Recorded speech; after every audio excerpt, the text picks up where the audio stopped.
Hailu spoke a little bit earlier about how there was two elements to the program, if you like. We've got athletic skill and athletic capacity. So he did a great job explaining how we approach the skill side of things, and I'm going to try and expand upon the capacity side.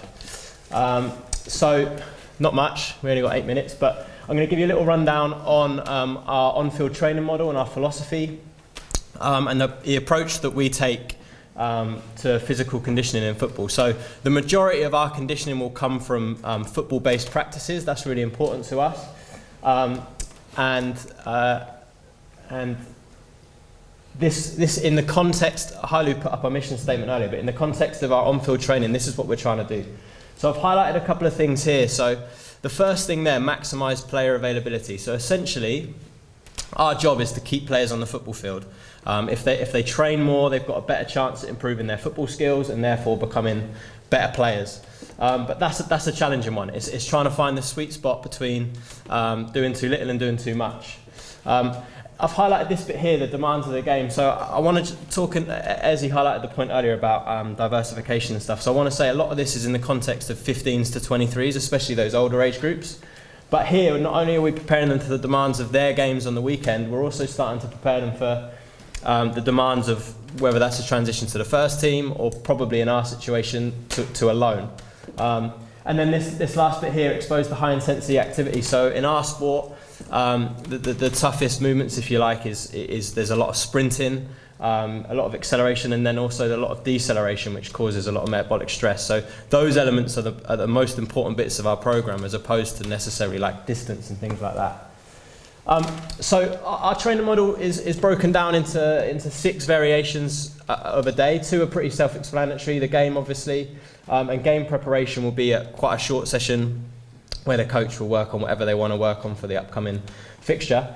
And then the match day +2, I won't go into too much detail on that, but that's to do with recovery and recuperation and top-ups for players that didn't play. So that leaves us with 3 days to get some work in. And the best way to think of these 3 days is a bit of an equalizer. So I'll give you an example here on our durations day, for example.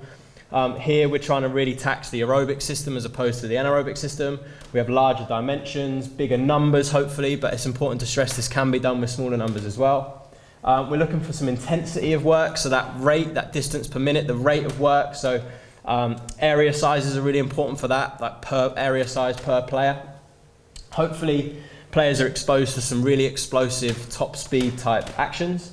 And there's that kind of like, I've put there the RP of 8 out of 10, a CV RP. Something we play around with is trying to get them to understand the concept of like a muscle soreness, like that burn type RPE, which would be more associated with the intensity, the interval type days.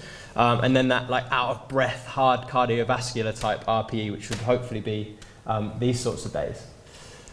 So going into that a little bit further, we did an internal validation study on our training model and came up with some of these. This is where we got some of these percentage of game targets from. So now we're moving towards a model where we've almost got a training planner and we're trying to hit certain targets within a certain week. Within a week, sorry. And the nice thing about this is it's all related to their game, so it's position specific. It's not the whole group need to hit certain targets. A fullback will have a higher high-speed running demand than a centre-back, for example, which also lends itself to having a football-based conditioning program rather than a general just running-based conditioning program. And again, touching on what we talked about earlier, to prevent monotony. So it's a long season. We don't want to just follow this same standard 5-day model all the time, although that's the most popular. We do try and implement it in different ways.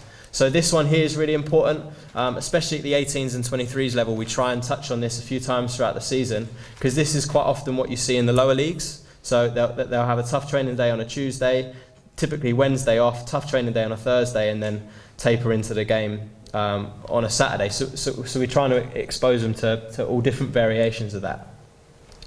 So I'm just going to show a video of some of those, and I'll talk you through it a little bit more with the video in the background.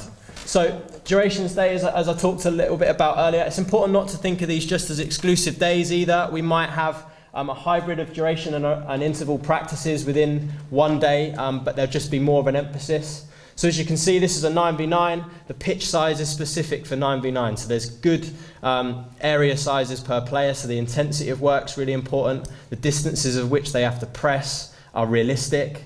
And we're tackling that sort of, that aerobic side of the game, the endurance element of the game. Interval days, this is quite a unique example where they've got a really long peak speed, a long sprint, which we might not always have. And it ends up in a 1v1. If they just play this out now, this would be more of a speed type practice because it only lasts 10 seconds or so. But as you'll see, we get ball after ball come in and they're probably working somewhere between 20 and 45 seconds. So this really follows those high intensity interval training type principles where we've got really high intensity of work that's specific to football. But then you see the big cues in the corner, there's plenty of rest time. So they're working at really, really high intensities when they need to, and then there's plenty of rest. We expose our players to peak speeds every week. We think there's a lot of research now around like the UEFA studies and stuff around injury prevention and hitting above 90% peak speed has been shown as to reduce injury risk, especially with hamstrings and quads. So we do it for that purpose, but also from a physical capacity perspective in terms of actually getting them to sprint and trying to improve peak speed. This is an example of a conditioner-led speed type practice, so slightly different. But again, as you'll see, big cues, which we're not afraid to have because we want the work to rest ratio, but when they're going for it, as you can see within there, they're really going for it. This is a great example of a drill we might use on a speed day. So it's the same sort of 1v1 as you saw earlier, but as you can see here, one, it's competitive. It's the only way you're going to get really, really high speeds, but they get plenty of rest. It's just a one-off sprint in and get there, and then that's it, over. Here, this is a little insight into some of the running program stuff we do. So if we can't get it organically through the program, then we might have to do some individual running. So this is a fullback specific one here, where in the system that we play, our fullbacks are attackers as well as defenders, so they're having to get forward at really, really high speeds, recover back in, and do that repeatedly.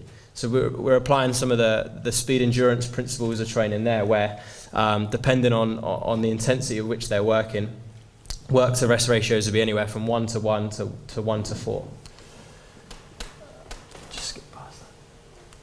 So just to summarise a little bit there and add a little bit more of a layer of context to what we just said. So a few other things that we look at within that, again, to reduce monotony, but also because of how the game is. The order of the session is really important. So quite often we'll try and start sessions with intensity and finish it with intensity, because the idea is when you go out on the football field, you haven't got a nice technical passing practice to get you started. You're going straight into it. So we try and do that there. We try and replicate peak loading periods in the game, so kind of like worst case scenario. So distance per minute, for example, can really ramp up over 1 minute periods within a game. Like the summary of the game doesn't cover that. So we try and have periods within training that really taxes those worst case scenarios. The peak speeds element, we talked about that, really important from an injury prevention perspective, but also from a physical development perspective in terms of trying to improve speed, which is becoming more and more important in our game. And it's position specific. So having those nice targets related to their game, their game output means we can make a generalized program specific to each individual.